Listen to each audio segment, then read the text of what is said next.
Hello everyone, welcome back. Today I'm going to talk to you guys about these low profile flip up sights from Magpul. Okay, they're really nice, low profile. They have this distinctive like triangular type shape in the back here, and then the front has an interesting rotating thing here to adjust the front sight. So they're really nice, but unjustifiably expensive in my opinion. Okay? The pair, I just got another pair in. The pair is $200. Okay, and here's the thing: utility-wise, these don't do anything better than these $35 flip-up sights that I've had for like the last 5 years. I've had these mounted on this specific rifle here since last summer, and they work fine.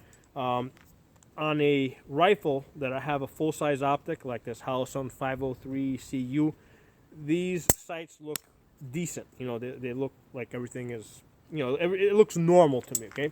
However, when you put those same sights on an AR pistol, right, where I use this a pistol optic, this is the Holosun 507C.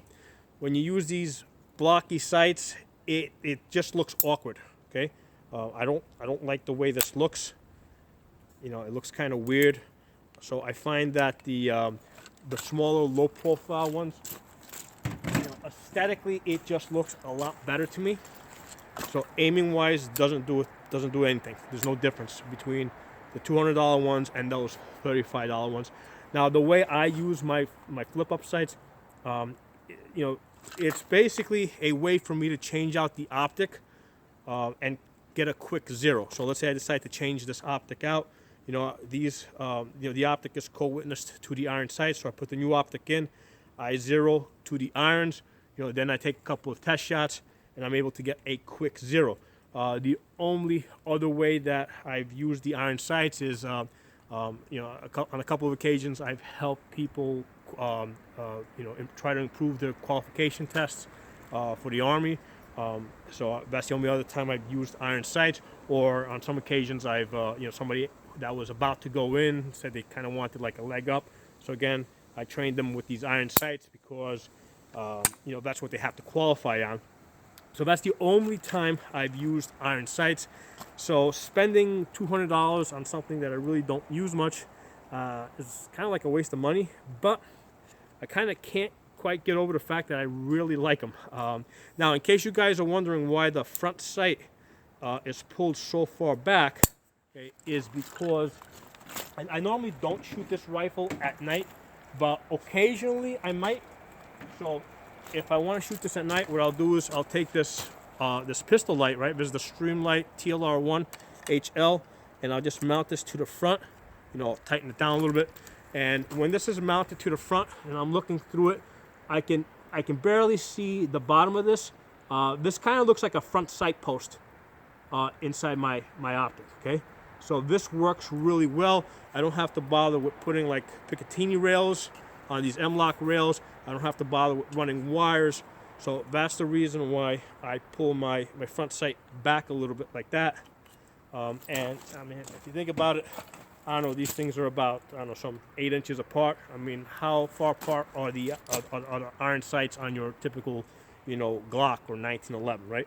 So, you know, they're far enough apart that I can, you know, if I did have to use these as true backup sights, right? Let's say the optic failed, and I pull these up. I mean, yeah, at you know, within 100 yards, you know, I can get decent hits with these iron sights, with them that being that close together. Now the cool thing is that with these Palmetto PX9s, I really like the way they do the rails, right? They have these skeletonized rails. These are M-lock rails. They give you a 4-slot Picatinny rail on the front here, then M-lock over here to keep it light, and then they give you another 4-slot rail in the back here. So I think somebody kind of had the same idea that I had, you know, pistol light in the front, flip up sight back here, you know, and then since you're not expected to really mount anything here in the middle, you know, they just kept this an M-lock rail, so it keeps it really light. So on a rifle like this, that's the reason why I put the pistol optic on here. So I just wanted to keep it as light as possible, and these these low profile sights just fit it perfectly. So I've got these two mounted with the Magpul low profiles. This one here I've had just these blocky $35 flip ups. So these are now going to come off, and I'm going to put these guys on. So one of the other things that's worth mentioning, if you go on eBay, you will find these counterfeits. These are $10, okay, and they suck horribly. I mean, they're just terrible. Now, I don't mind counterfeits if they're good. Like, I wouldn't mind if they charged me, let's say, $30 or $40, and they made these good. But these are just terrible. They don't fit onto the rail. They have a really cheap screw here, right? Normally, they don't have like an Allen screw that really, they have cheap screws. Even when you Loctite these down, they vibrate loose. The screws will strip.